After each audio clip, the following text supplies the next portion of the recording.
असं यश हे खरंच आजपर्यंत कधी बघितलेलं नव्हतं. मला म्हणाले, "का तुम्ही तयार नाहीत प्रमोशनला?" म्हटलं, "5 वेळा आपण रिलीज डेट अनाउन्स केली आणि झालंच नाही आहे. आमचा इंटरेस्टच गेला आहे." म्हणलं, "नाही होणार आता काही." त्या म्हणाल्या, "माझ्या लग्नानंतर माझी मंगळागौर झाली ना, तेव्हा पिंगा घातला होता. त्याच्यानंतर आज सुकन्याताई तुला बघितल्यानंतर मला असं वाटलं पिंगा घालावा म्हणून मी पिंगा घातला." अरे, मी आयुष्यात पहिल्यांदा बाउन्सर घेऊन चालले. आजी होत्या, सांगलीला आल्या होत्या. त्या काहीतरी 10-14 किलोमीटर चालून आमचा शो बघायला आल्या होत्या. आता आमच्याकडे एक वेगळी भूमिका आली आणि आम्ही केली. पण त्याच्यामुळे समाजामध्ये आज किती बदल होतो हे आम्ही प्रत्यक्ष बघितलं. मी पण ना, माझ्या 2 बहिणी आहेत अजून, त्यांना घेऊन आहे, पण बोलत नाही तो माझ्याशी. कदाचित हा सिनेमा बघितल्यावर ना तर माझ्याशी बोलायला लागतील परत. नमस्कार, मी दिलीप ठाकूर. हॅशटॅग ठाकूर विचारणारमध्ये तुमचे पुन्हा एकदा उत्स्फूर्त स्वागत. नमस्कार चित्रपट रसिको, इट्स मज्जा या ऑनलाईन डिजिटलच्या चॅनलमध्ये तुमचं पुन्हा एकदा स्वागत. आणि आज मी ज्या गप्पा करणार आहे ते सुकन्या कुलकर्णी मोने हिच्याशी. नमस्कार. एकदम मज्जा आहे ना? आज सर मला खूपच मज्जा येणार आहे. कारण तू माझा इंटरव्ह्यू आता ह्या सगळ्या रसिक प्रेक्षकांना असं वाटेल की डायरेक्ट तू कशी म्हणतेस, पण मी खूप लहान होते तेव्हापासून तो माझी मुलाखत घेतोय खरं तर. आणि आज खूप वर्षांनी, जवळजवळ मला वाटतं 13-14 वर्षांनी जास्तच तू माझी मुलाखत आज घेणार आहेस. पण तसा योगही आहे ना. हो. पण मला सांग, बाईपण भारी देवाचा सक्सेस हा असं तुला वाटलं की ते दिवस संपूच नाही? संपत नाहीच आहे, अजूनही संपत नाहीये. अजूनही आम्हाला बाईपण भारी देवासाठी खूप जण बोलवतात, चीफ गेस्ट म्हणून बोलवतात, जे आपल्या भाषेमध्ये सुपारी असं म्हणतो, तर तसेही बोलवतात. काही जण प्रेमापोटी बोलवतात, उद्घाटनांसाठी बोलवतात. तर ते संपतच नाहीये अजून, आणि खरंच संपूच नाही असं वाटतं. पण की असं यश हे खरंच आजपर्यंत कधी बघितलेलं नव्हतं. कसं माहिती आहे, पुत्रवती सिनेमासाठी म्हणजे भास्कर जाधवचा सिनेमा तुला राज्य पुरस्कार मिळाला अभिनयाचा, म्हणजे सर्वोत्कृष्ट नायिका हा एक अतिशय मानाचा पुरस्कार मिळाला. आणि तेव्हा तुम्हाला असं म्हणालेली, अरे मला पुरस्कार मिळाला परंतु चित्रपटाची रांग नाही लागली. येस, करेक्ट आहे ना? हो. तुला अजून आठवतंय? अगदी. हो, म्हणजे तसं थोडंफार आहे. म्हणजे आता केलेच सिनेमे, पण आता 3 सिनेमे येतील माझे, पण ते ह्याच्या जोरावर नाही मिळालेत खरं तर. पण म्हणजे बाईपणमुळे खरं तर मिळायला हवेत. की आता प्रत्येक ह्याच्यामध्ये केदार पण सांगतो की ह्या प्रत्येकीला घेऊन एक सिनेमा करायला पाहिजे, पण तसं काही अजून आमच्याकडे आलेलं नाहीये. आणि खरं तर सांगू का, जसं आधी अभिनय करायचे तसंच ह्याच्यात पण केलंय खरं तर. काही वेगळं फारसं केलेलं नाहीये, तर अजूनही तशी रांग लागलेली नाहीये. Super success. बरं, ती 3 नावं सांगशील कुणाची? येणाऱ्या 3 चित्रपटांची. एक आहे इंद्रधनुष्य, जे पांडुरंग जाधव यांनी डिरेक्ट केलेलं आहे. दुसऱ्याचं नाव खरं तर ठरायचं, पण कदाचित घाव असेल, जे कांचन अधिकारी यांनी केलेलं आहे. आणि दुसरं आहे ते डबल म्हणून आहे, ते आदित्य यांनी केलेली आहे.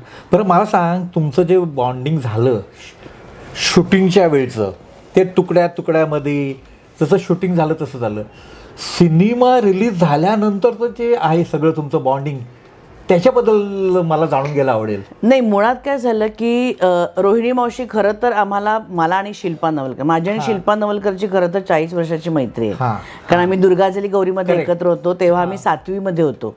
तेव्हापासूनची आमची मैत्री आहे, जी अजून कायम आहे. शिल्पा नवलकर आमच्या गिरगावचीच आहे, नवलकरांची मुलगी आहे.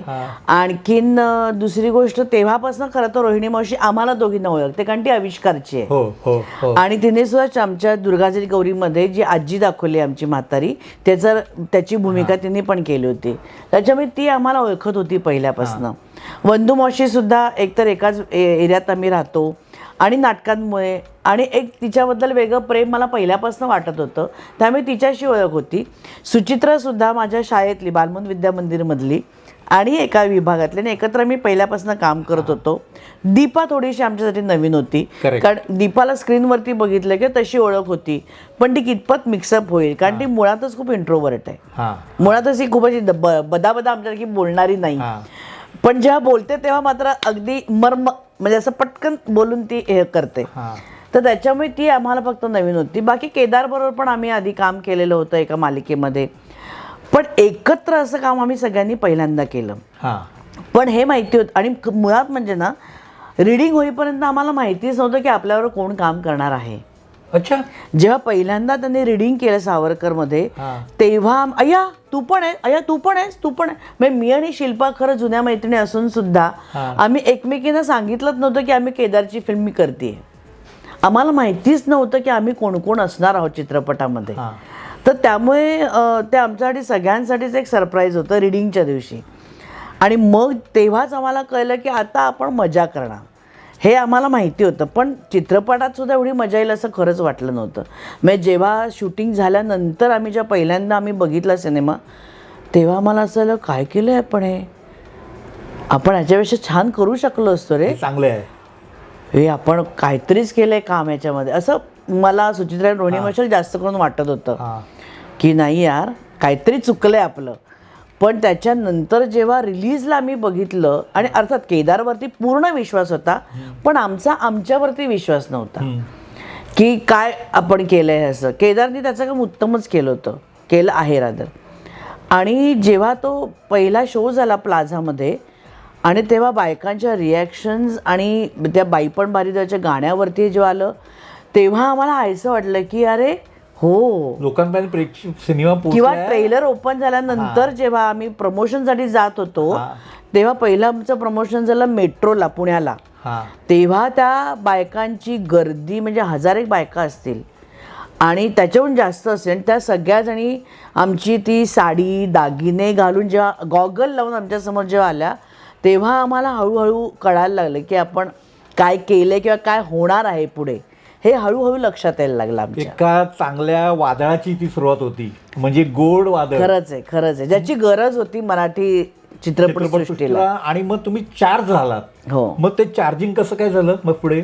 एकतर काय झालं की खूप वेळा खरं तर लॉकडाऊनच्या अगोदरचा सिनेमा आहे तेव्हा तयार झाला होता आणि रिलीज डेट पण झाली होती. पण लॉकडाऊन झाल्यामुळे मग ते आमचं झालं नाही. तर त्याच्या अगोदर 5 वेळा अनाऊन्समेंट झालेली होती की ह्या तारखेला रिलीज होणार. तो काही झाला नाही, काही ना काहीतरी कारणाने ते होत गेलं. 6व्यांदा सचिन तेंडुलकर यांनी जेव्हा आमची प्रदर्शन कधी होणार, आपलं चित्रपट प्रदर्शित कधी होणार याची तारीख जेव्हा अनाऊन्स केली तेव्हा मी म्हटलं हां ठीक आहे ओके. आम्ही कोणीच काही रिॲक्ट झालो नाही. त्याच्यावरती एकदा केदार शिंदे, निखिल आणि अजित बुरेमांनी आमची मिटिंग घेतली. मला म्हणाले का तुम्ही तयार नाहीत प्रमोशनला. म्हटलं 5 वेळा आपण रिलीज डेट अनाऊन्स केली आणि झालंच नाही आहे, आमचा इंटरेस्टच गेला आहे. म्हणलं नाही होणार आता काही. तर म्हणे नाही यावेळेला नक्की होईल, प्लीज तुम्ही सगळ्यांनी आम्हाला कॉपरेट करा. म्हटलं बघू, कारण आता तेवढी मैत्री होती आमची, बघू म्हटलं काय होईल ते होईल. पण जे आम्हाला सांगण्यात आलं नंतर की ट्रेलर आपण रिलीज कसं करणार आहोत की आपण मंगळागौरीचा खेळ करणार आणि त्याच्यामध्ये तुमची एंट्री आहे. मग मला जाणवलं की हे काहीतरी वेगळं होणार आहे. म्हणजे जो नॉर्मल आपण जेव्हा ट्रेलर आपण रिलीज करतो तसा न करता काहीतरी वेगळं यांच्या डोक्यात आहे. आणि तेव्हा सगळे समीक्षक आणि सगळे असणार आहेत. तर म्हणलं हे काहीतरी वेगळं होणार आहे एवढं मात्र नक्की. आणि तिथून जे आम्ही चार्जअप झालो ना ते जे झालं सगळं आमचं आणि ते सगळीकडे जेव्हा मीडियावरती आले आणि लोकांनी जे उचलून धरलं आहे आम्हाला तेव्हापासून ती किक बसली, ती अजून उतरायला तयार नाही आहे. चांगलं आहे ना. पण तो जो सगळा प्रवास आहे म्हणजे प्रेक्षकांचं प्रेम, मीडियाचं प्रेम, बाप रे ते कसं तू आता बाप रे. म्हणजे आधी सुरुवातीला तर म्हटलं तसं की सगळ्या बायकांनी आमच्यासारख्या साड्या शिवल्या होत्या. म्हणजे पांढरा क्रीम कलरची ती साडी आणि त्याला वेगळा काठाचा पदर आणि ते आमचे दागिने. तर तेच मुळी इतकं बायकांनी उचलून धरलं होतं आणि प्रत्येकीने गॉगल घातला होता. म्हणजे प्रमोशनपासून सुरुवात झाली होती लोकांची. त्याच्यामुळे ना म्हणजे बापरे काय म्हणजे आपण ना पूर्वी असं अमिताभ बच्चनसारखा हेअरकट, राजेश खन्नासारखा हेअरकट बरोबर, किंवा शर्मिला टागोरनी जी साडी नेसली ती, किंवा अगदी आत्ताची काजोल किंवा दीपिका पडुकोननी, किंवा हिचं मंगळसूत्र तिचं मंगळसूत्र ह्याची साडी असं आपण बघितलं मार्केटमध्ये आलेलं. किंवा अगदी माझी जुळी ती रेशीम गाठी, पण ती अशी मालिका होती, माईची साडी असं फेमस झालं. पण हे असं काहीतरी होईल, बाई पण भारी देवाचे दागिने विकतील आणि त्याचं श्रेय अक्षरशः आपण बघितलं की त्याच्या सगळ्या वस्तू आल्या. करेक्ट. तसं हे झालं. आणि याचं क्रेडिट आमच्या योगेशाला जाईल, जी आमची कॉस्ट्युम डिझायनर आहे. तिने काहीतरी वेगळं शोधून काढलं होतं. तिने शिवल्या त्या साड्या रेग्युलर तागेच्या तागे आणून आमच्या प्रत्येकी साडी. आणि आमचा जो ब्लाऊज केला होता त्याच्यावरती प्रत्येक बाईचं एक एक भूमिका, म्हणजे बाई, आई, बहीण, हे सगळं जे लिहिलं होतं हे सुद्धा बायकांनी उचलून धरलं होतं. आणि तितकं बारीक बारीक लक्ष ठेवून ते त्यांनी आपल्या ब्लाऊजवर करून घेतलं होतं. कोण करतं आजकाल एवढं असं वेड्यासारखं? प्रेम प्रेम प्रेम केवढं म्हणजे. बरं, आम्ही जिथे जाऊ तिथे ना आम्हाला मग प्रमोशनसाठी आम्ही जायला लागलो. मग बचत गटाच्या बायका होत्या, याच्या बायका, काही काही संस्था, बरं तिकडच्या संगीता तरडे म्हणून होत्या पिंपरी चिंचवडच्या, त्याने ते 1 शो घेतला, मग 2 शो घेतले, मग म्हणाले अजून वाढवा अजून, असे करून तिने 10 शोज घेतले होते आमचे. आणि ती मेट्रोची अँबॅसेडर, तिने 10 शोज घेतले होते आमचे. आणि मग त्यांनी एक कपल शो लावला. त्याच्यानंतर माझी एक मैत्रिणी शारदा म्हणून, ती म्हणाली ताई मी पण प्रयत्न करू का? म्हणलं बघ. तिने ती 1 शो घेतला घाबरून, मग तिने अजून 2 शो घेतले, की त्यांना पण एक प्रोत्साहन मिळालं याच्यामुळे. म्हणजे ह्याच्यामुळे किती जण आज व्यावसायिक म्हणून उभे पण राहिले. किंवा काही थिएटर्स बंद होणार होती, ती आमच्यामुळे उभी राहिली परत. म्हणजे तिकडचे लोक सांगायचे की तुमच्यामुळे आमचे पगार होणार. स्क्रीन थिएटर जी बंद पडलेली ती तुम्ही सुरू केली, चालू ठेवली. किंवा एक आजी होत्या सांगलीला आल्या होत्या, त्या काहीतरी 10-14 किलोमीटर चालून आमचा शो बघायला आल्या होत्या. आणि त्यांनी तिकडे जिजामाता की जय हो वगैरे असं काय काय काय काय केलं. माझ्यावर फुगडी घातली त्यांनी आणि मंगळागौरीचे खेळ खेळले. त्याच्यानंतर एक कोटावरून एक ॲडव्होकेट आहेत, त्यांचा मला फोन आला. आधी मेल केलं त्यांनी, मग त्या म्हणाल्या की आम्हाला इथे शो आणायचा आहे तुमचा, आमच्याकडे मराठी सिनेमा येत नाही, पण आमचा क्लब आहे आणि आम्ही 150 बायका आहोत, आम्ही PVRवरची भांडलेलो आहोत आणि आम्हाला एक स्क्रीन तो द्यायला तयार झाला आहे, तर आम्हाला तुम्ही मदत कराल का? तर मी माझ्या मार्केटिंग टीमला सांगितलं. ते म्हणाले आपण आपली चिप पाठवू, आपला सिनेमा तिकडे पाठवू. मी म्हटलं होतं आहे तुमचं काम. त्यांचा परत मला फोन आला, हो पाठवला तुम्ही, पण होर्डिंग कुठे आहे तुमचं? म्हटलं पण सिनेमा तर आहे ना. नाही, आम्हाला पोस्टर हवं आहे, आम्हाला त्याच्यासमोर उभं फोटो काढायचे आहेत, आम्हाला मंगळागौर खेळायची आहे, ते पोस्टर पाठवा. मग मी परत मार्केटिंग टीमला सांगितलं, त्यांनी तिथे पोस्टर पाठवलं. सकाळी 16 तारखेला त्यांचा शो होता, त्यांचा फोन आला अजून नाही आला. म्हणलं येणार. 16ला सकाळी तिकडे आमचं पोस्टर गेलं. त्याच्यानंतर त्यांनी तिथे सगळ्यांनी फोटो काढले, आम्हाला पाठवले, मंगळागौर नाचली, ते त्याचं रील आम्हाला पाठवलं आणि त्यांनी शो बघितला. म्हणजे काय म्हणायचं प्रेम, भयंकर. सिनेमानी प्रेक्षकांना जाग केलं. मंगला सिनेमा थिएटरमध्ये आम्ही गेलो होतो. तिकडचा आम्ही बसलो होतो, आम्ही थँक्स गिव्हिंगसाठी गेलो होतो. तर तिथे तो क्लर्क होता, तो सारखासा फेऱ्या मारत होता चिडून. म्हटलं काय झालं तुम्हाला इतकं, काय चिडलाय? काही नाही हो, हे दुसरं होर्डिंग बनवलं आम्ही तुमचं. म्हणलं का? ते पहिल्याचे इथे जवळजवळ आज 30,000 बायकांनी फोटो काढून गेल्यात. इतर वेळेला आम्ही सगळे हात नेऊन ठेवतो, तुमच्याला दुसरं बनवायला लागलं आम्हाला, फाटलं एक शेवटी म्हणून दुसरं बनवलं. म्हणजे त्याचाही त्यांना हे झालं. पण म्हणजे खरंच खूपच. आणि मग तिकडे ना काही काही बायकांनी आम्हाला गिफ्ट, इतक्या लोकांनी गिफ्ट दिल्या आम्हाला. म्हणजे म्हटलं एखादा फ्लॅट द्या आता शेवटी आम्हाला त्या गिफ्ट ठेवायला. आणि कुठलं टाकवत पण नव्हतं, कारण त्या इतक्या प्रेमाने त्यांनी दिल्या होत्या. कुणी काय स्वतःच्या हाताने बनवलेले दागिने आम्हाला दिले, कुणी आपल्या फॅक्टरीमध्ये चणा डाळ, तूर डाळ, मसूर डाळ हे बनतं त्याचे छोटे छोटे पॅकेट्स आम्हाला दिले. की काय प्रेम आहे हे. किंवा स्वतःच्या हाताने लाडू बनवून दिलेत आम्हाला. तुम्हाला वाटेत खायला लागेल म्हणून घरचा चिवडा आणलाय, मग कुणीतरी भडंगच आणून दिलंय, मग कुणीतरी साड्या आणून दिल्या, कुणी दागिने तर म्हणजे बापरे इतके दागिने आम्हाला आलेत ना की काय विचारू नकोस. मग आम्ही ते प्रत्येक फंक्शनला घालायचो मात्र. आणि त्यांना आम्ही टॅग करायचो सोशल मीडियावर. आम्ही सांगायचो की आम्हाला माहिती नाही पण आम्हाला प्रेमाने दिलेत, पण आम्ही ते सगळ्याजणी घालायचो. आणि मी जरा अजून एक उपद्व्याप केला होता या बाईपणमध्ये. काय व्हायचं, सगळ्याच ठिकाणी आम्ही सगळ्याजणी जात नव्हतो. मग तुम्ही दोघी गेल्या तर बरोबर काय होतं, वंदू मावशी आणि रोहिणी मावशीचं नाटक चालू होतं. मग त्यांना मुंबईच्या बाहेर जाता यायचं नाही, किंवा मग त्या पुण्यात असल्या तर मग त्या पुण्यात यायच्या. म्हणून मग रोहिणी मावशी, शिल्पा, कारण शिल्पाचं पण एक मालिका लिहित होती सुचित्रा, ह्या तिघी मुंबईत असायच्या. मग मी मुंबईच्या बाहेर असं असायचं. मग काय व्हायचं की कुठे कुठे अया तुम्हीच आलायत, नाही आम्ही सगळ्यांसाठी गिफ्ट आणलंय, द्या म्हटलं मी त्यांच्यापर्यंत पोचवते. असं करून मी सगळ्यांच्या गिफ्ट्स, कारण त्या प्रेमापोटी आणलेल्या होत्या आणि त्या द्यायच्या असायच्या त्यांना. पण मग आम्ही नंतर ते सगळं सोशल मीडियावर आम्ही सांगायचो, द्यायचो. पण म्हणजे इतकं प्रेम की नुसतं दागिने असं नाही, साड्याच असं नाही, पण घरनं काहीतरी बनवून आणायच्या. तुम्ही फिरताय ना सगळीकडे, मग भूक लागेल वाटेत तुम्हाला, म्हणून कुणी माझ्या मित्राच्या एका बाईने चटणी आणि आप्पे करून आणून दिले की ते तुम्हाला लागेल ना वाटेत खायला. पण हा इतका विचार करून की आमची काळजी पण त्यांनी घेतली.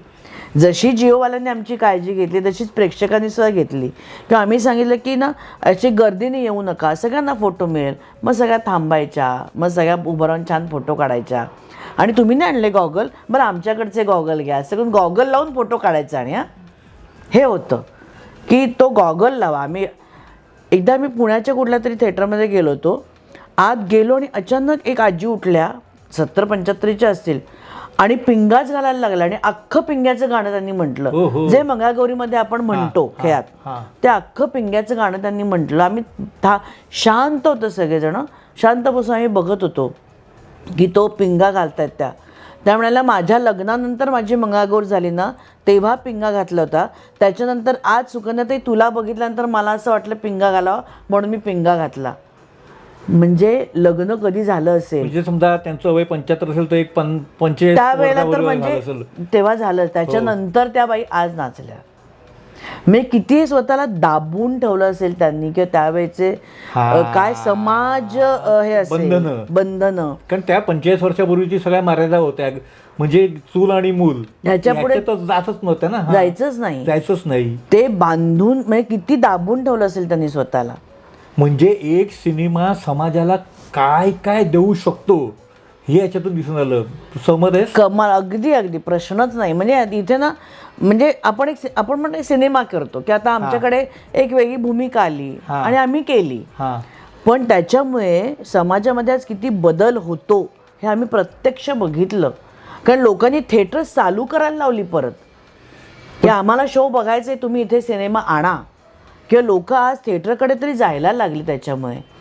आज एक त्यांनी कपल शो लावला होता तिथे पुण्यामध्ये, तर एक माणूस उठला आणि त्याने सांगितलं म्हणजे तिथे की तो म्हणाला की माझी बायको खूप मागे लागली होती, की मी माझ्या मैत्रिणीने सांगितलं तिचा नवरा येतोय, तुम्ही पण यायचं आहे आणि फ्री आहे तिकीट आपल्याला वगैरे.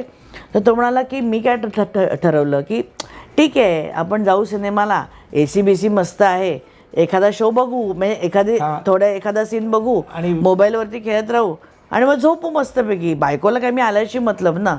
पण म्हणे की मी बघत राहिलो आणि अख्खा सिनेमा बघितला आणि तुमचे किती आभार मानू असं मला झालं की त्याच्यामुळे मला जाणीव झाली की मी माझा डबा घेऊन ऑफिसमध्ये फॅक्टरीमध्ये जातो, मशीन ऑन करतो आणि मस्तपैकी पंख्याखाली जाऊन बसतो, दुपारी बायकोने दिलेला डबा खातो, संध्याकाळी घरी येतो, आल्याला म्हणे बायकोनी गरम गरम चहा दिलेला असतो, त्याच्यानंतर बायको गरम गरम जेवण करते, ते जेवतो आणि TV बघतो, थोडा वेळ जाऊन झोपतो.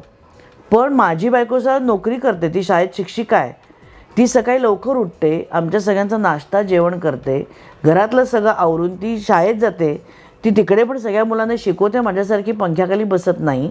ते झाल्यानंतर घरी आल्यानंतर हातपाय धुते, लगेच ती आमच्या खाण्याचं बघते, जेवण तयार करते, मागचं सगळं आवरते आणि मग ती माझ्याबरोबर झोपायला येते.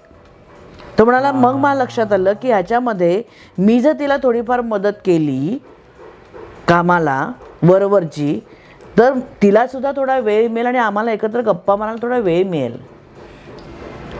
हा केवढा मोठा विचार म्हणजे तेच मला त्याने मांडला. एक सिनेमा समाजामध्ये किती पद्धतीने प्रभाव पाडतो, अशा कितीतरी गोष्टी घडल्या. तसं काटा आला माझ्या अंगावर की आपण करताना आपल्याला जाणवत नाही आपण काय करतोय. आणि खूपच म्हणजे 2 मुली आल्या होत्या अंधेरीला, गोरेगावला मध्ये 2 मुली आल्या होत्या आणि त्या म्हणाल्या की आम्ही सख्या मावस बहिणी आहोत आणि हा सिनेमा बघायला आम्ही आधी मुद्दामून आलो, आम्ही दोघींनी ठरवलं आपणच जाऊया. आणि बघितलं आम्हाला वाटलं की असेल काहीतरी, आम्ही ठरवलं होतं ना आता टाईमपास करू काहीतरी. पण म्हणे आम्हाला याच्यातून जे मिळालं आहे ना ते खूप मिळालं आहे आणि आमच्या मावश्या आहेत आणि त्या बोलत नाही आहेत, आमचं बहिणींचं रिलेशन खूप छान आहे, पण त्यांच्यात काही झालं आम्हाला माहिती नाही, त्या बोलत नाही आहेत. आता आम्ही दोघी त्या सगळ्यांना घेऊन इथे येणार, तेव्हा त्यांना कळेल की त्यांचं काय चुकलं आहे आणि त्या एकत्र यायला आम्हाला हव्यात. म्हणजे कॅरेक्टरायझेशन जे झालं सिनेमातलं ते कसं किंवा पोचलं? काही पुण्याला वगैरे ना बायका, कोल्हापूरला एक होत्या, सांगलीला सॉरी, एक बाई होत्या, त्या म्हणाल्या की मी पण ना, माझ्या 2 बहिणी आहेत अजून, त्यांना घेऊन आहे, पण बोलत नाही तो माझ्याशी. कदाचित हा सिनेमा बघितल्यावर ना तर माझ्याशी बोलायला लागतील परत. माझी खूप इच्छा आहे की त्यांनी यावं सिनेमा बघायला.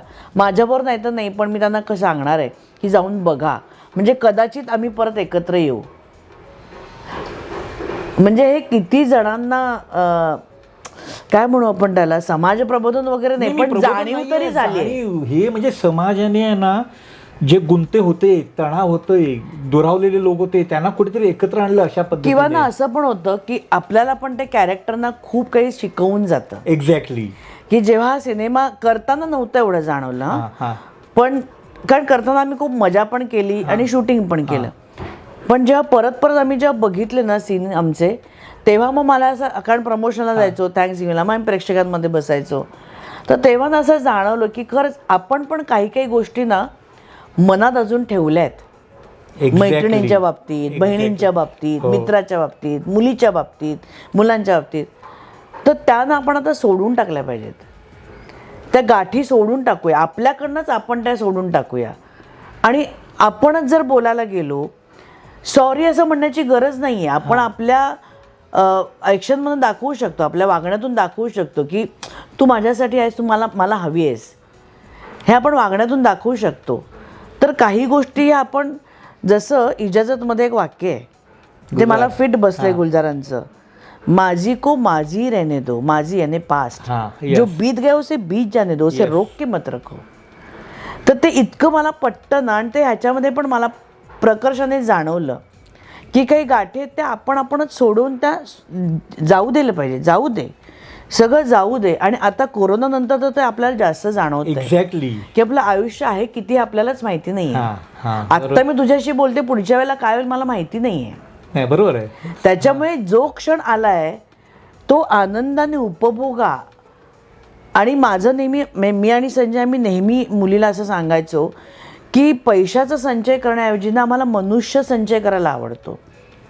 म्हणजे जगाच्या पाठीवर तू कुठेही गेलीस तरी सुद्धा तुला 2 वेळचं जेवण आणि झोपायला गादी नक्की मिळेल, एवढी आमची कमाई आहे. तर ती कमाई आम्हाला जास्त महत्त्वाची वाटते. आणि ती कमाई कशाने होणार, तर ह्यानेच होईल की जाऊ दे, माणूस आहे तो चुकणारच आहे, पण त्याला माफ करून आपण मुळात आपण माफ करणारे कोण, पण ते विसरू तर आपण शकतो. ते विसरून पुढे जा. खरं अगदी. त्या गाठी बांधूच देऊ नका, त्या सोडवत पुढे जा. आणि हा जितका संचय करता येईल तितका करा. जसं माझे नेहमी म्हणते की गेल्यानंतर तुमच्या घराच्या बाहेर किती चप्पला आहेत ना, त्याच्यावर कळतं की तुम्ही किती लोकांना आवडायचं. हो, नक्की, अगदी नक्की, अगदी. बाकी तुम्ही कितीही कमवा, त्याला काही अर्थ नसतो, कारण सगळं इथेच ठेवून जाता, पण तुमची आठवण त्या माणसाच्या मनात असणं हे जास्त महत्त्वाचं आहे. परंतु ऑडियन्सच्या रिॲक्शन्स, प्रेम सांगितलं, इंडस्ट्रीमधलं रिॲक्शन, इंडस्ट्रीमध्ये पण सगळ्यांनी आमचं कौतुक केलं. म्हणजे जो सिनेमा बघून यायचा तो प्रत्येकाने आम्हाला फोन करून, मेसेज करून आम्हाला सांगितलं की अतिशय, म्हणजे याची गरज होती, या चित्रपटाची गरज होती. हो, अशा चित्रपटाची आज गरज होती आणि तुम्ही एक नवीन पांडा घालून दिलेला आहे आणि अशा प्रकारचे सिनेमे यायला पाहिजेत. अर्थात प्रत्येक सिनेमामध्ये बाईची व्यथा असं काही नसतं. फक्त मराठीमध्ये आपल्या साहित्य खूप छान आहे, कंटेंट असतो नेहमी, तर ते असायलाच हवं. तुम्ही कुठेही जाऊन शूटिंग करा, जगाच्या पाठीवर कुठेही जाऊन करा, पण जर त्याच्यामध्ये आत्माच नसेल ना तो चालणार नाही. मुळात सांगण्यासाठी एक गोष्ट पाहिजे. आणि खरं तर आमच्या सिनेमामध्ये किती छोटे छोटे प्रॉब्लेम्स आहेत बायकांचे, पण ते कुठेतरी इथे पोचले. आणि तुम्ही आणि दुसरी गोष्ट म्हणजे मला असं वाटतं आमच्या याचं ना अजून एक गोष्ट होती की माणसांसारखे कपडे होते. सर्वसामान्य माणसांसारखे कपडे होते, दिसत पण सर्वसामान्य माणसांसारखे, किंवा घरं पण तशी, लोकेशन पण तशी. आमची खोताची वाडी तुम्ही दाखवली, लोकेशन पण तशी. आमचं जे घर दाखवलं होतं की थोडंसं काळोखी, छोटं घर, की त्याच्यामध्ये खरंच उभं पण राहू शकणार नाही अशा एवढ्या सगळ्या जणी. तर असं ते घेतल्यामुळे ना ओरिजिनल म्हणजे लाईव्ह लोकेशन्स घेतल्यामुळे पण तो फरक पडला. खरे पण आलं त्याच्यामध्ये. किंवा उगीच आमच्या वासूनी कॅमेरामध्ये उगीच त्याच्यामध्ये ग्लॅमर, लाइटिंग, स्लो मोशन, झॅप झूप झॅप असं काही केलेलं नाही. जिथे गरज आहे तिथेच दाखवलं गेलं. जशी गोष्ट आहे तशीच लोकांना दाखवली. फार टेक्निकली फार त्याच्यामध्ये घुसले नाही तर कॅमेरा हवी होतो, तसं नाही झालं. इथून अँगल लावला, तिकडून अँगल लावला. मुख्य म्हणजे जी आमची लेखिका आहे वैशाली नाईक, तिने ज्या पद्धतीने ते सगळी गुंफण घातले, ज्या पद्धतीने लिहिलंय, किंवा केदारने आणि तिने जो प्रत्येकीचा विचार केलाय, म्हणजे रोहिणी मावशीचं कॅरेक्टर कसं असेल, तिचा नवरा कसा असेल, की जो नॉन ॲक्टर आहे पण त्याच्याकडनं काम कसं काढून घेतलं, किंवा वंदू मावशीचं एक कॅरेक्टर आहे, सगळ्यांचेच कॅरेक्टर्स, किंवा इवन आपला राजशेखर, त्यांनी स्वप्नील राजशेखर, तो कोल्हापुरी, त्याचा तो बाज बोलण्याचे ते परफेक्ट इथे चपखल बसलंय. किंवा तुषार दैवी, पियुष रानडे, हे यांची भूमिका छोटीशी असली तरी सुद्धा ती महत्वाची होती. एक्झॅक्टली. आणि तिथे ते चपखल बसलेत आणि त्यांची जोड, त्यांचा पाठिंबा आमच्या कॅरेक्टरला मिळाला. सपोर्ट. या शरद माझा सासरा दाखवलाय, तो तिथे चपखल बसला. म्हणजे ह्या सीनमधनं सुद्धा लोकांच्या लक्षात ते पण राहिलेत. भले आमचा गवगाव होत असेल पण तरी सुद्धा प्रेक्षकांच्या मनात त्यांनी सुद्धा घर केलं. कसं झालं माहिती ना, वेगवेगळ्या घरांमध्ये घडणाऱ्या गोष्टी सिनेमामध्ये आल्या. की अरे हे माझ्या घरात घडतं, हे माझ्या शेजारच्या घरात घडतं, हे माझ्या नातेवाईकांकडे असं घडलेलं. तर एक मी तुला सांगते, ही अंगठी जी आहे माझी, ही माझी अंगठी 5वी पासून माझ्या हातात आहे, ज्यापासून मी नृत्य शिकायला लागले सुचिताबाई चापेकरांच्याकडे. त्याच्यानंतर डिलेव्हरीमध्ये वगैरे मी हे कापून हे नवीन लावून वगैरे घेतलं, कारण हात सुजले होते वगैरे. पण हे तेच आहे नटराज. तर हे केदारला माहिती होतं की ही मी कधीच काढत नाही, ही माझी सगळीकडे असतेच. तर तो म्हणाला की सुकुतेला तरी काढू द्यायची नाही आहे, तर काय करता येईल असं त्या दोघांनी विचार केला. आणि मग तो सीन आठवला की जेव्हा सासरा म्हणतो की हे सगळं ठीक आहे पण माझ्या या घरात हे चालणार नाही, गाणं बिणं ते बंद करायचं, तेव्हा ती नटराज अशी फिरवून ठेवते, हे ती अशी फिरवते. त्याच्यानंतर फ्लॅशबॅकमध्ये दाखवलं आहे, जो रोल माझ्या मुलीनेच केला आहे, जुलियाने माझा फ्लॅशबॅक जो केला आहे, तिच्यासाठी वेगळी अंगठी बनवली. मग ते केलं आणि मग जेव्हा या सगळ्या बहिणी माझा आवाज फुटतो आणि मी म्हणते की मी करायला तयार आहे, तेव्हा ती सरळ करते की येस आता मी हे करणार, आता कोणी मला थांबवूच शकत नाही. ह्या छोट्या छोट्या गोष्टीतून आणि सगळ्यांची मनं राखून तो सिनेमा झालेला आहे. आणि तसा तो वैशालीने त्याने सीन लिहिला की हे किती महत्त्वाचं आहे, की हे काढलं म्हणून मला काही फार दुःख झालं नसतं, माझ्या जवळ ठेवलं असतं. पण ते कुठेतरी डोक्यात कशा पद्धतीने वापर करून घेतला, त्याचा कसा वापर करून घेतला त्याने, ते महत्वाचं आहे. तर मला सांग, काही ठिकाणी काय झालं माहिती आहे, काही पुरुषांची अशी तक्रार झाली, अरे अख्खा शो मध्ये सगळ्या लेडीजच होत्या, 1-2च पुरुष होतो, याच्याकडे तू कसं गंमत म्हणून बघते किंवा काय? नाही, खरं तर हा पुरुषांसाठीच बनवलेला सिनेमा आहे. मी आता तुला किस्सा सांगितला, किस्सा आता काय, आता इतके सगळे सिनेमे येतात पण आम्ही बायका तुमच्यावर येतोच ना सिनेमा बघायला. पण मग पुरुषांनी करायची होती ना गर्दी, यायला पाहिजे होतं पुरुषांनी. आल्यानंतर म्हणजे मला बरेच जण असे म्हणाले की सोशल मीडियामध्ये असं म्हटलं गेलं, अरे आम्हाला 3-4 आठवडे वाट बघावी लागली, कारण बायकांनीच खूप गर्दी केली. पण आता आहे म्हणजे खरं तर बायकांचं राज्य असतं, तुम्ही मानत नाही म्हणून. पण मराठी सिनेमाचा इतिहास हा नायिका प्रधान इतिहास आहे, जर आपण त्याच्यावर खूप बोलू शकतो अगदी. आणि हा त्याचा हाय पॉइंट झाला आणि एवढ्या प्रमाणामध्ये समाज ढोळून काढला ना, म्हणजे विजय कोंडकेंच्या माहेरची साडी नंतर हे आता म्हणजे रोहिणी मावशीच्या प्रत्येक मुलाखतीमध्ये म्हणते की गांधी नंतर मी पहिल्यांदा इतकं यश बघितलं. गांधी तिने कधी केलंय त्याच्यानंतर आणि मी तर पहिल्यांदाच बघितलं, म्हणजे असं यश खरंच कधी बघितलंय. पारितोषिकं मिळतात, पुरस्कार मिळतात वगैरे सगळं ठीक आहे, पण पाहिजे तेही महत्वाचं आहे. पण आत्ता हे प्रेक्षकांना आता काय झालंय, इवन नाटकाचे पण प्रयोग, पूर्वी आम्ही दिवसाला 3-3 प्रयोग करायचो, आता शनिवार रविवारच जास्त प्रयोग हो, होतात, हो. बाकीच्या वेळेला एवढे प्रयोग होत नाही. किंवा पूर्वी आम्ही 8-8, 10-10 दिवसांचे दौरे करायचो. बरोबर आहे. आता 3-4 दिवसांच्या वर दौरेच होत नाहीत, कारण आपल्याकडे वेळच नाहीये कोणाकडे. एक्झॅक्टली. कारण आपण नोकरी करतो, वर्क फ्रॉम होम चालू आहे, मुलांमध्ये आपण बिझी असतो, खूप गोष्टी असतात, गरजा वाढल्या. किंवा गरजा वाढल्या, किंवा हातात ट्रेन मोबाईल कोण आला. येणार आणि नंतर काही येईलच ना OTT-वर, असं ते अशी आपली मेंटॅलिटी झाली. कशाला ते थिएटरमध्ये आपण 1000 रुपये घालूया, कारण एक माणूस गेला की 1000 रुपये एका मागे येतात, कारण तिकीट, खाणं पिणं सगळं झालं त्याच्यामध्ये. त्याच्यामुळे आजकाल कुणी जायलाच तयार होत नाही थिएटरमध्ये. एक्झॅक्टली. पण ह्या सिनेमामुळे ते झालं. ह्याच्याबद्दलच की पुरुष म्हणजे ह्या सिनेमाने वातावरण ढवळून काढलं आणि माहेरची साडीनंतर असा योग आला की ऑडियन्स मोठ्या प्रमाणात गप्पा करायला लागला. हो, तर त्याच्यामुळे मला असं वाटतं की ह्याच्यामुळे निदान प्रेक्षक थिएटरमध्ये तरी यायला लागले. किंवा आता म्हणून आम्हाला भीती वाटत होती, पण ह्याचे सगळे शोज हाऊसफुल चालत होते. बायकांनी वेळ काढून तो सिनेमा बघितलाय. अरे पूर्वी म्हणजे मला आठवतं आम्ही गिरगावात राहायचो ना, शनिवारी दुपारी 3 वाजता आमच्या खोताच्या वाड्यातील त्या सगळ्या बायका मिळून सिनेमाला जायच्या. फार पूर्वी मॅजेस्टिक, मी लहान असताना, नंतर मग सेंट्रल आणि मराठी सिनेमा. अरे शनिवार दुपारी महिला शो किंवा जाहिरातीमध्ये यायचं खास महिला प्रेक्षकांसाठी, ते मला आठवलं. आणि डिस्काउंट द्यायचं, मग डिस्काउंट द्यायचं अगदी. ते मला दिवस आठवले की अरे महिलांचे शो आणि मग ते गप्पा आणि काय. ऍक्च्युअली तुला सांगतो, महिला मोठ्या प्रमाणात सिनेमाला आला ना की सिनेमा यशस्वी होतो, कारण त्याच्याबरोबर पुरुष पण येतात. आमचा केदार नेहमी म्हणतो, जर बाई घर चालवू शकते तर एक सिनेमा का नाही चालवू शकत. तर ते दाखवून दिलंय सगळ्या बायकांनी.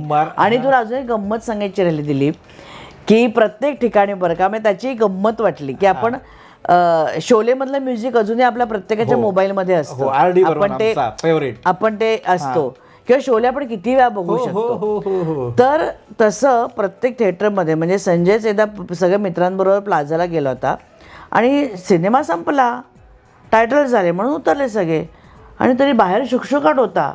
म्हणून आपण बरोबर उतरलो ना की अजून काही चालू आहे, म्हणून सहज तो खाली जाऊन त्यांनी स्टॉलमध्ये पडदा बाजूला करून बघितलं, तर बायकांनी बाई पण भारी देवा ते गाणं लावलं होतं, पिंगा लावायला लावलं, आणि त्या सगळ्या तिकडे नाचत होत्या. म्हणजे परत लावायला लावलं सिनेमा संपल्यानंतर. आणि हे बहुतेक सगळ्या थिएटरमध्ये चालू होतं. सिनेमा संपल्यानंतर परत गाणं लावा, नाचा, आम्हाला नाचायला द्या, आणि मग बंद करा. अरे फार पूर्वी म्हणजे माझ्या अगोदरची पिढी सांगायची की 51 साली अलबेला पिक्चर आलेला भगवान दादाचा, आणि भोली सुरत दिलके खोटे घडायचं. बरोबर आहे. म्हणजे ही कमाल वाटली आम्हाला, कमाल. म्हणजे आता सुद्धा आता आम्हाला केसरी टूर्सच्या मायफेअर लेडीकडनं खास आम्हाला त्यांनी थायलंडला नेलं होतं. बाई पण भारी देवाचं इतकं यश बघून आम्हाला नेलं होतं. आणि तुला सांगते, आम्ही म्हटलं की ठीक आहे येते, तर केसरीचीच पुण्याई इतकी आहे आणि मायफेअर लेडी बायकांचीच आता होतील काय 200-250, 300 बायका आल्या होत्या, 300. आणि ना आम्ही नंतर गेल्या, म्हणजे त्यांनी बुकिंग थांबवलं शेवटी, आणि तिथे गेल्यानंतर प्रत्येकजण तुम्ही आहात ना म्हणून आम्ही आलो. मी खरं 2दा येऊन गेले थायलंडला, पण तुम्ही आहात ना ट्रिपला म्हणून 3ऱ्यांदा आले. म्हणजे मला असं झालं, बाप रे, सिनेमा कसा पोचला, आणि काय प्रेक्षकांचं प्रेम आपल्यावर, किती प्रेम करतात आपल्यावरती, असं झालं. आणि तिथे तुला सांगू, तिथे त्यांनी इंटरनॅशनल मंगळागौर केली. तिथे सगळ्यांना सांगितलं होतं, सगळ्या बायकांनी झाडून, 81 वर्षाच्या आजी पण तिकडे होत्या. काही जणी अशा आल्या होत्या की 2 वर्षापूर्वी नवऱ्याचं निधन झालं, 2 वर्षात कुठेही बाहेर पडले नाही, म्हणून मुलगी मला घेऊन आली इथे, आणि त्या आल्या होत्या. नऊवारी साडी, प्रत्येकीने नऊवारी साडी आणली होती, दागिने आमच्यासारखं दागिने, गॉगल, मेकअप बिकअप करून सगळ्यांनी डॉट्स आला. म्हणजे आधी सकाळी आम्ही बीचवर जाऊन आलो होतो, पॅरासेलिंग वगैरे करून आलो होतो, सी वॉक करून आलो होतो, म्हणजे खरं किती दमाला झालं होतं. सगळ्याजणी डॉट 6ला तयार होऊन हॉलमध्ये आलेल्या होत्या, आणि तिथे आम्ही मंगळागौर खेळलो.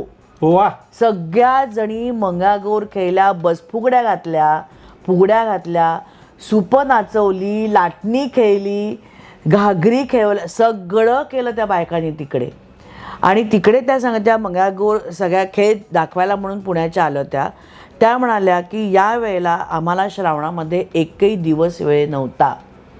म्हणजे जनरली मंगळागौर असते ती फक्त मंगळवारीच केली जाते, पण त्या म्हणाले की हल्ली मुलींना ऑफिस असतं, हल्ली मुलींना सुट्टी नसते, म्हणून म्हणे ऑड डेजना सुद्धा शनिवार रविवार तर 2-2 ठिकाणी मी मंगळागौरी केल्यात. पण ह्या सिनेमाचा परिणाम असा झाला ना, वेगवेगळ्या संस्था, महिला मंगळागौरीच्या स्पर्धा तर इतक्या झाल्या यावेळेला, स्पर्धा खेळल्या गेल्या, लहान लहान मुलींना मंगळागौर म्हणजे काय ते कळायला लागलं. आणि पूर्वी मंगळागौरी शक्यतो ब्राह्मण वर्गात व्हायची, Exactly. आता सगळ्या वर्गांमध्ये मंगळागौर खेळली जाते. ह्याचा एक दुसरा आनंद आहे या समाज की ते जोडला मर्यादित गेला. न राहता ते सगळीकडे आता पसरलंय. त्यामुळे म्हणजे खूप काहीतरी, Excitement. आणि त्याची मी एक भाग, याचा मला खरंच खूप अभिमान आणि कौतुक आणि आनंद वाटतो. एक्साइटमेंट आहे, एंटरटेनमेंट आहे, खूप शिकता आलं, अनुभवता आलं, असा हा प्रवास आहे. म्हणजे तुला सांगते मी 10 जून पासून ते आत्तापर्यंत, आजच्या तारखेपर्यंत 16 आम्ही डिसेंबर. फक्त बाईपणसाठी फिरतोय सगळीकडे. अरे पण हे पुण्यावर. आयुष्यभरचं देणं आहे, खरंच आहे की नाही? आयुष्यभरचं देणं आहे. म्हणजे शेवटी असं झालं रे, आम्ही सगळीकडे प्रमोशनसाठी जायचो आणि सगळ्यांना सांगायचो की थिएटरमध्ये येऊन सिनेमा बघा, थिएटरमध्ये येऊन सिनेमा बघा. आणि मग थँक्सगिव्हिंगसाठी आम्ही परत सगळीकडे फिरत होतो. अरे एवढ्या साड्या आणि कपडे आणायचे कुठून? सगळीकडे जायचं, कारण एकीकडे घातलेलं दुसरीकडे घातलेलं चालत नाही ना, लगेच आमच्या बायकांचं लक्ष असतं. तर करायचं काय? मी माझ्या डिझायनरला फोन केला, अगं म्हटलं मी काय करू, 10 साड्या पाठव, मी तुम्हाला देते बनवून काय काय. मग तिला दिल्या साड्या पाठवून एकदा. मी म्हटलं मी नाही आहे हां, तू मला घरी पाठव. एका रात्री तिने मला 4-5 कपडे शिवून पाठवून दिले. तिने टेलरला कामालाच लावलं. नाही सुकन्याताईंना प्रत्येक ठिकाणी वेगळं घातलं पाहिजे. दीप्ती विजयकर म्हणून माझी मैत्रीण, तिचं कसबी म्हणून आहे, तिने तिने इतके वेगवेगळ्या प्रकारचे मला गाऊन्स, ड्रेसेस, दुपट्टे, दागिने पण तीच मला पाठवत होती. हे त्याच्यावर घाला असं सगळं बनवून तीच मला देत होती. की म्हणजे त्यांचं पण किती प्रेम, की नाही आपली ताई छान दिसली पाहिजे प्रमोशनला. आणि हे खरंच कमाल होतं. म्हणजे कमाल, माणसं जोडली, कमालच केली. अरे हे काय माहिती, ॲक्च्युली माझं नेहमी असं म्हणणं असतं की ऑडियन्स आहे ना, आपला मराठी प्रेक्षक सिनेमावर आणि कलाकारांवर बेहद प्रेम करतो. फक्त त्यांनी त्यांच्या डोक्यावर बसला पाहिजे सिनेमा. म्हणजे इथं मी असंच मॉलला वगैरे जाते ना, आता मॉलमध्ये जातो तेव्हा काय मी मेकअप करून जात नाही, आपण नॉर्मल जातो किंवा काहीतरी साधा ड्रेस असतो. तरी सुद्धा ना तिथे गेल्यानंतर ते आपल्याला ओळखतात, सोड त्यांना, बाई पण आहे सोड, असं. अरे म्हणजे किंवा एअरपोर्टवरती गेल्यावरती पण जे मराठी आपले असतात ते येऊन साधना त्यांना सोड, तू काय पकडतो त्यांना, सोडून दे त्यांना, असं. साधना माझं कॅरेक्टरचं नाव होतं, पण ते इतकं त्यांच्या डोक्यात बसलेलं असतं की त्याच्या पुण्याईवरती सगळं चाललंय. बाप रे, म्हणजे लोक म्हणजे मेकअप न करता आवाजावरनं पण लोक आता ओळखायला लागलेत की नाही, मी ना तुमचा आवाज ऐकला, म्हणलं सुकन्याताईच असणार. अरे कसं काय तुम्ही ओळखता? मी तर नाही ओळखू शकणार अमिताभ बच्चन शिवाय कोणाला. एक फक्त अमिताभ बच्चनला मी आवाजावरून ओळखू शकते. कसं काय तुम्ही ओळखता? पाठमोरे असतो, काही मेकअप नाही, काही नाही, तरी आवाजावरनं लोक ओळखतात. म्हणजे एवढी वर्ष तू काम केलं त्याचं हे एक अतिशय चांगलं फळ, आणि ते काहीसं अनपेक्षित पण, कारण असं काही नाही, खरंच नाही. म्हणजे जनरली 2 आठवडे चालतो मराठी सिनेमा, आता आपला 4 आठवडे चालेल एवढंच वाटलं होतं. किंवा काही आपले थोडे प्रेक्षक जाऊन बघतील की आपण प्रमोशन करतो, मग एखादा ग्रुप जाईल असं. हे म्हणजे आता ह्या अशा अजून खूप गोष्टी आहेत, आपण खूप बोलू शकतो. मला असं वाटतं की तू ज्या अक्षरशः मनमोकळेपणाने सगळं बरंचसं सांगितलं त्यामुळे मला आणखीन गोष्टी ऐकण्याची उत्सुकता आहे. परंतु आपण, मला वाटतं की हा एक थांबा किंवा हा स्वल्पविराम घेऊया इकडे. खरंच आहे. आज इट्स मज्जाच्या ऑफिसमध्ये येऊन तू आम्हाला जे काय असं बाई पण भारी देवाचं भारावले पण जे आहे यशाचं, आणि जे रिलीज झाल्यानंतरचे जे अनुभव, छोटे अनुभव, आणि त्याचा मोठा अर्थ. नाही, याच्यामध्ये दुसरी पण एक गोष्ट सांगते. जिओ स्टुडिओचे जे सगळे जण आहेत, म्हणजे सिद्धार्थ नायक आहे किंवा आमची तन्वी आहे, समीक्षा आहे, प्रज्ञा शेट्टी आहे, ह्या सगळ्यांचा सुद्धा तितकाच मोठा सहभाग आहे. आणि महत्त्वाचं कारण त्यांनी, निखिल साने तर आहेच, प्रश्नच नाही, निखिल साने तर आहेच.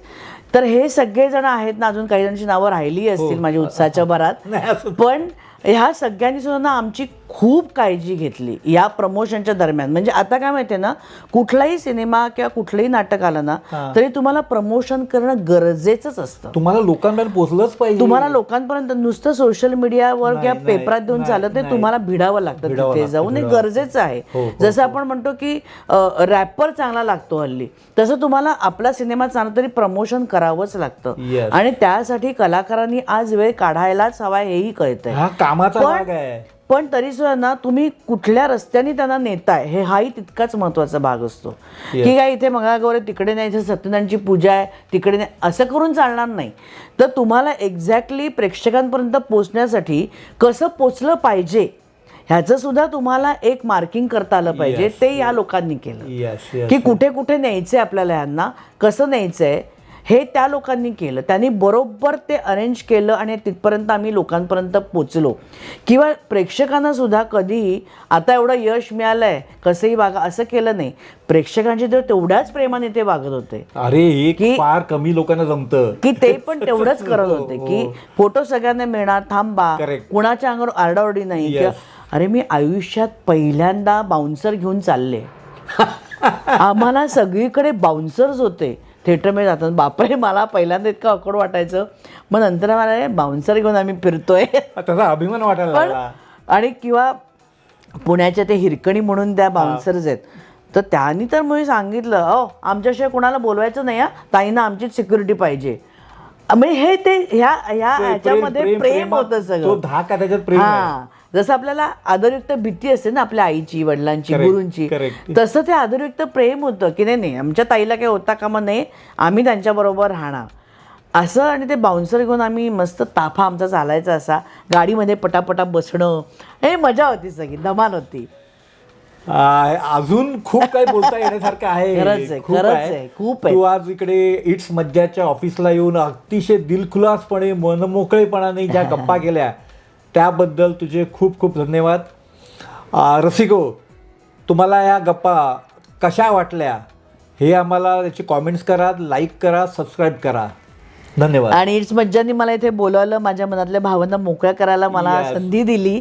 आणि प्रेक्षकांचे सुद्धा आभार की त्यांनी आमच्यावर इतकं मनमुराद प्रेम केलं आणि अजूनही बाई पण भारी देवा चालू आहे त्याबद्दल. आणि येणाऱ्या प्रत्येक चित्रपटावर असंच प्रेम करत राहा आणि असंच त्यांना मोठं करा, तर आपल्या सिनेमाचा काहीतरी उपयोग होईल असं मला वाटतं. तर पुन्हा एकदा इट्स मज्जाचे आणि रसिक प्रेक्षकांचे खूप खूप आभार. मराठी चित्रपटसृष्टीतील लेटेस्ट अपडेट्स आणि गॉसिपसाठी आमच्या चॅनेलला सबस्क्राईब करा आणि बेल ऐकन दाबायला विसरू नका.